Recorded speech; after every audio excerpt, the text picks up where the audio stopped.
Tu as raison, parce que ça me rappelle ça me ramène à une situation où, quelques mois plus tôt, mon sergent, j'étais c'est mon sergent, c'est mon chef.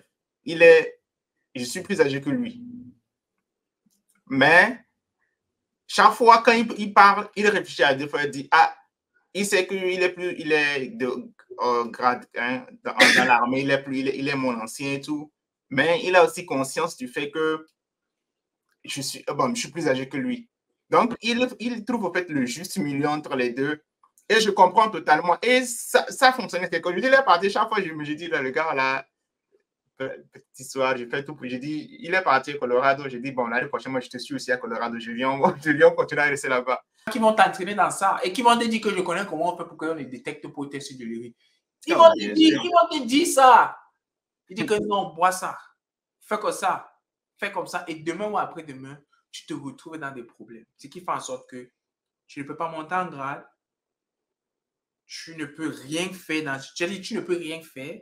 Tu peux même entrer dans des actions juridiques qui fassent en sorte que on te coupe ton IH et tu ne peux pas rester à la base. Je connais les supérieurs. Et faites attention, parfois, vos supérieurs sont sur ces sanctions-là. C'est réel. C'est-à-dire, parfois, quand tu écoutes les autres, parce que j'ai rencontré une sœur camerounaise, on était à l'anniversaire d'une amie, elle dit, oh, je te connais, tu fais les vidéos sur YouTube. Elle dit, oh... Il y a toujours ça, quand tu sais pas s'il faut dire oui, c'est moi, bien tu sais pas s'il faut dire ouais, tu vois, j'ai pas mon mieux, tu vois.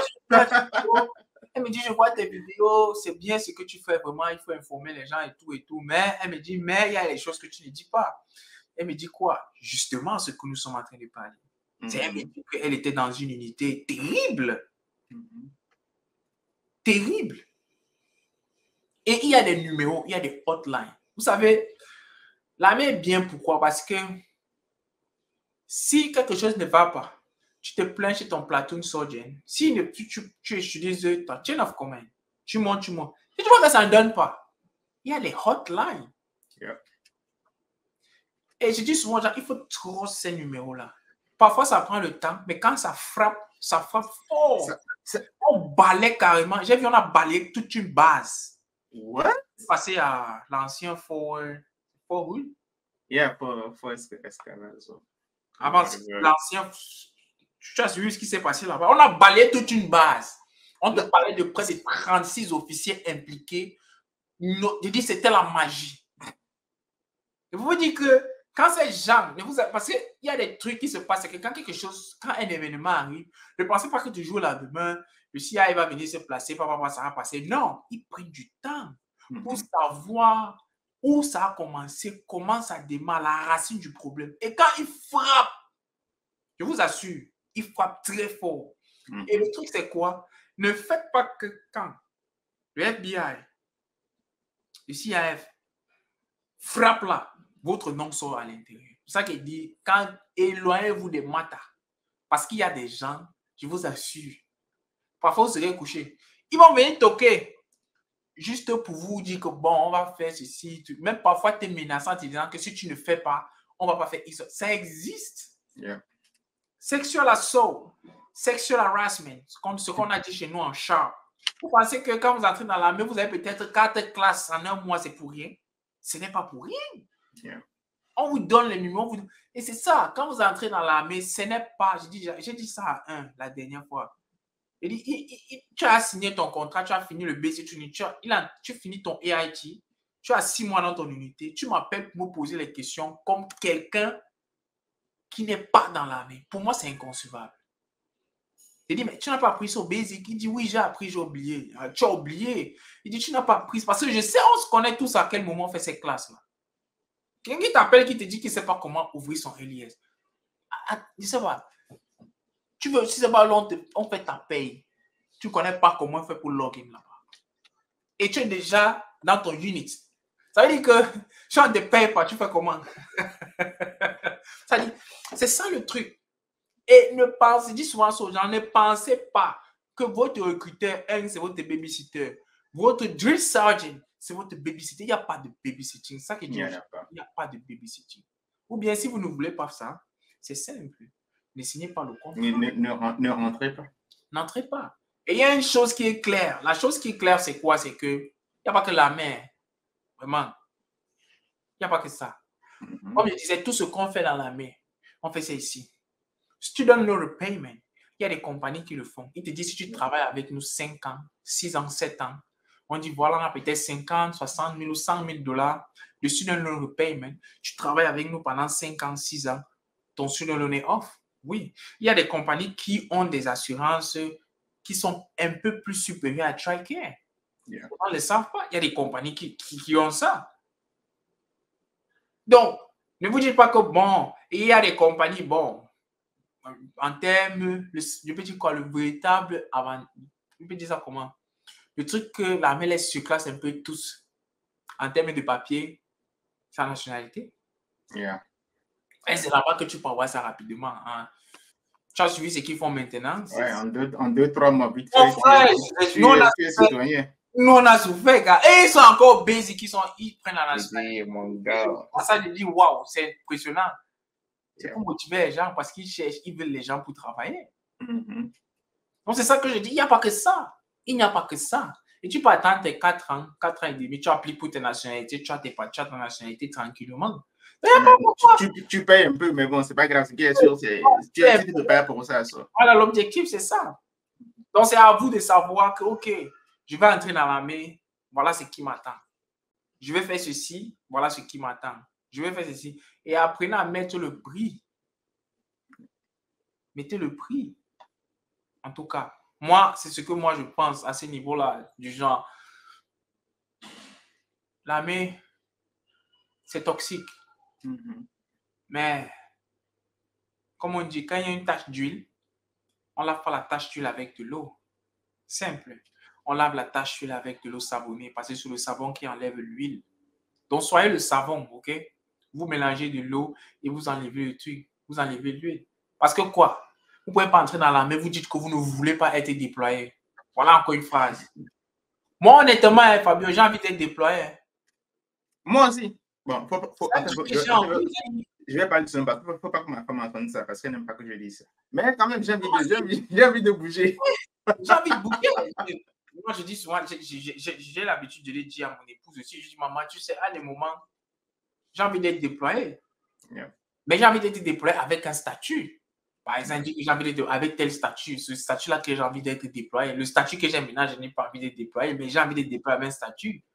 Parce que je sais que quoi? Je sais que ce qui vient après le déploiement, c'est supérieur à celui qui n'a jamais été déployé. Indeed. Moi, envie d'être déployé, mon frère. C'est même bien quand on met là que tu pars 6 mois, on t'envoie. Quand tu reviens, sacrée expérience. En tant qu'individu, en tant que personne, aussi en tant que militaire, dans une situation où d'extrême stress, où tu arrives à t'en sortir, revenir, tu n'es plus le même. Même aux yeux des autres aussi, quand tu as ce petit badge bien, quand tu as ce badge bien, tu vas combattre, tu as une infanterie badge qui met la terme, on te regarde, tu es une personne à part, on ne met ça pas avec toi, on sait que celui-ci, c'est... He been there, done that. Donc, il était là-bas. Ça te démarque. Il était là-bas. C'est-à-dire, ça te démarque de la masse, un peu comme quand tu es drill sergeant. C'est-à-dire, ça te démarque de la masse de tout. Et ça t'ouvre d'autres portes. Tellement de portes encore dans le service militaire. Et ça que je dis aux gens, c'est sachez ce que vous voulez. L'intérieur, ce n'est pas le beurre. Non, ce n'est pas. Mais c'est juste quoi? C'est que des sacrifices. Ce n'est que des sacrifices. C'est tout. Et l'armée aussi, c'est en termes de couple. Qui sommes en couple, l'armée est vraiment difficile pour nos familles. Tellement. Parce que tu vas partir. À un moment donné, si tu veux vraiment faire une grande carrière, il y a un moment où tu partiras. Et il faut déjà commencer soit à se préparer psychologiquement et à préparer sa famille psychologiquement à l'événement qui va arriver. C'est tout. Yeah. Donc l'armée, je peux dire quoi? Je peux dire simplement que l'armée, il y a, en termes de choix, c'est juste le choix. Mais il n'y a pas que ça. Vous pouvez faire autre chose. Et quand vous faites autre chose, voilà le second point. Quand vous faites autre chose, c'est quoi? C'est que concentrez-vous à dépenser moins. Cherchez les opportunités que vous allez dépenser moins. Parce que quoi? Parce que la vie en Amérique coûte tellement cher. L'école, la vie sociale et tout ça coûte énormément cher. Ce qui fait en sorte que les gens sont beaucoup endettés. Certains rejoignent l'armée pour ne pas avoir les dettes, pour ne pas devoir de l'argent à quelqu'un au bout de 4-5 ans. Quelqu'un te dit, OK, l'armée paye mon école, mais ça veut dire que je dois servir. C'est la même chose. Avec une compagnie, c'est la même chose. Maintenant, c'est à toi de faire le choix. Là, c'est tout. Et comme tu peux être dans une compagnie, tu es aussi dans un environnement toxique. Comme tu peux être dans l'armée, tu es aussi dans un environnement toxique. So, I guess, c'est le choix. Pour moi, c'est juste le choix. Mais il n'y a pas que ça. Il n'y a pas que ça. Et évitez-le. Bon, je sais qu'ils vont me déranger, mais moi, j'ai une question. Tu as entendu dans le Marines là, right? Est-ce qu'ils ont des grosses opportunités sur le plan éducationnel? Il faut vraiment que je fasse des recherches parce que beaucoup de personnes m'écrivent sur les Marines. Je sais que, bon, je vais pas directement répondre à ta question. Récemment, j'ai eu un appel d'une jeune dame qui a décidé de rejoindre l'armée et elle a fini par rejoindre le Navy. Et elle m'appelle et me dit que non, son recruteur lui a dit qu'elle ne peut pas commencer les classes avant 2 ans dans le Navy. J'ai dit, et elle me dit, est-ce que c'est vrai ça? J'ai dit, moi, au début, j'avais même entendu que tu ne peux pas aller à l'école avant 3 ans si tu es dans le Navy. Le Navy, c'est pas comme l'armée. Autant dans l'armée, dès que tu atteins ton first duty station, tu vas à Education Center, tu commences tes classes. Army, Air Force, c'est pareil. Mais je pense que le Navy, après, tu dois au moins faire 3 ans avant de commencer à aller à l'école. Le Air Force, enfin, le Marines, je ne suis pas sûr. À quel tel. Je n'ai jamais discuté de ça. Pas ça sur le Navy. Tu dois attendre pour aller à l'école? Oui, tu dois attendre 3 ans avant d'aller à l'école dans le Navy. Genre, avant de commencer, même après les cours en ligne, tu dois d'abord attendre 3 ans avant d'être éligible pour ça. Donc, les first 2 years, là, tu es like, fully focused on work. Moi-même, j'ai eu la même réaction the first time I heard it. I was like, really? Yeah. Même le gars, SSB, tu vois, souvent le gars avec qui je fais des vidéos, il travaille pour le DEA et tout. Souvent, généralement, son image n'apparaît pas, mais quand on a fait des vidéos ensemble, il était Navy. Il a fait 8 ans dans le Navy. C'était après 3 ans qu'il était éligible à commencer les classes. So, that's a thing with the Navy. Moi, je ne sais pas pourquoi ils le font, but that's something that amazes me as well. So, le Marine, je sais que le Marine, ouf.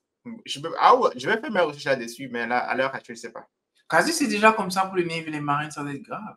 Yeah, parce que c'est. Et puis, ils sont sœurs, ou bien ils sont frères et sœurs. Donc, c'est pareil. Je suis sûr qu'ils doivent avoir quasiment le même système de fonctionnement.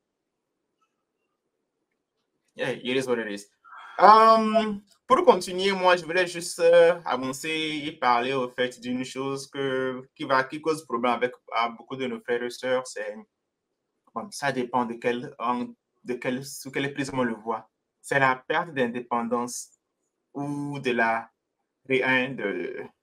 liberté, sans parler de la hiérarchie et de la discipline, parce que malheureusement, il y a beaucoup de gens qui ont un problème avec la hiérarchie. Il y a des gens qui disent, moi, je ne veux pas qu'on me donne des ordres, je ne veux pas, il ne faut pas que quelqu'un me parle, me crie dessus, bien me donne des ordres et tout. Malheureusement, pour certains, c'est un big deal. Et la perte d'indépendance, comme je disais un peu au début, je disais au fait que quand on est dans l'armée, on dit au fait que on est la propriété du gouvernement américain. Nous sommes des individus avec nos décisions et tout, mais on ne s'appartient pas. Pendant le temps de notre contrat, les 4, 5, 6 ou 7 ou whatever temps tu ferais dans l'armée, tu appartiens à l'armée, ou bien tu appartiens au gouvernement américain et tu fais ce qu'on te demande de faire. Et il faut aussi, quand tu veux intégrer dans l'armée, te dire au fait que tu auras forcément, c'est vrai que plus tu dures dans l'armée, plus tu vas monter en grade, mais au début, il faut être prêt à avoir quelqu'un. Juste en guise d'exemple, dans mon unité, j'ai un de mes soldats qui est plus âgé que moi, mais à qui je dépasse, je suis plus grand, je dépasse en grade. Du coup, je suis obligé de lui donner des ordres. Et pour nos frères africains, tu vois, qui sont qui chérissent beaucoup le droit d'aînesse, qui veulent toujours dire que je suis le grand frère, tu don't tell me what to do. Il faut vraiment déjà, en venant de l'armée, avoir cette mentalité de te dire que je vais devoir être humble. Je dois devoir être prêt à apprendre même d'une personne qui est moins jeune que moi. Non, moins âgé, non. D'une personne que je dépasse en âge, quoi que ce soit, parce qu'il connaît mieux. Et même s'il ne connaît pas mieux que toi, il a été là avant toi, tu vois. Et par conséquent, il a ce droit de te dire ce qu'il faut faire. Donc, pour mes frères et sœurs qui ont de gros caractères, je n'ai pas pour taguer, mais mes frères du Camer, certains frères du Camer, ouais, ça sort comme ça sort. Ça sort comme ça sort, les gars. Non, c'est pas une histoire de... Non, c'est un peu déplacé. Mais bon, c'est juste une blague. Mais en gros, vraiment, pour toutes les personnes, je sais qu'il y a beaucoup de gens qui n'ont pas de tempérament, tu vois. Que c'est pas forcément au Camer. Mais bon, j'aime taquiner mes frères Camer, mais ils ont le son chaud. Ils ont le son chaud et tout. Même pas camerounais. C'est africain. Africain, d'accord. Africain. Parce que normalement, nous, de l'Afrique, je vais dire de l'Afrique francophone, on a une notion du droit d'aînesse. On a une notion. Mais moi, je dis toujours, le droit d'aînesse, ça dépend comme tu disais tout à l'heure, du spectre, de la perspective. Ça dépend. Ça dépend. Même si j'ai un soldat qui est supérieur en âge et tout, il y a la manière avec laquelle on parle aux gens. Exactement. C'est tout. Même si ton supérieur te parle mal, il y a la manière avec laquelle tu dois recadrer ton supérieur. Yeah. Et c'est pas devant, parce que d'autres font, ils vont dire, je vais montrer. C'est pas devant les gens. Les gens vous respectent le plus quand vous affichez un comportement d'adulte. Yeah. C'est-à-dire, imagine ton platoon sergeant, son jeune sergeant aujourd'hui, là, à 24-25 ans, il est platoon sergeant. Et toi, tu es squad leader. Il est ton supérieur. Mais il te parle un genre en formation comme ça et tout. Alors, il y a deux options. On va mettre là sur le tableau. Que première option, le répondre devant les gens. Deuxième option, attendre après que vous soyez man-to-man et lui dire réellement ce que tu penses. Alors, c'est l'option 2 qu'il faut choisir parce que l'option 2, vous réglez vos problèmes et il aura même encore plus de respect en disant que lui là, c'est un homme. Il est venu me voir. Même parfois d'autres, après la conversation là, ils augmentent encore. Tu peux encore le voir, mais ne le fais pas devant les gens. Yeah. Donc, c'est la manière avec laquelle moi, généralement, je dis qu'il faut gérer ce genre de choses. Tu as un gros tempérament, qu'on ne me parle pas comme ça, tu ne vas pas mettre long feu. Parce qu'on va même te dire que tu dois respecter ta chaîne, tu dois respecter tes supérieurs. Si ton supérieur te parle mal, sur le coup, digère. Quand il est seul, tu pars, tu toques à son bureau, tu dis que j'aimerais vous parler, tu t'assois et tu t'exprimes. C'est simple. Yeah. C'est simple. Et vous aurez plus de respect. Plus de respect. Plus de respect. Donc, nos gens à fort caractère là, comme alors se dit souvent, Alain Pambou, vous savez ça. Donc, Alain Pambou, vous savez ça. Prenez ça, vous avalez et apprenez le savoir vivre. Ce n'est pas parce que quelqu'un agit comme un sauvage que vous allez aussi agir comme des sauvages. Moi, c'est ça. Tu as raison, parce que ça me ramène à une situation où quelques mois plus tôt, mon sergent, c'est mon sergent, c'est mon chef, je suis plus âgé que lui.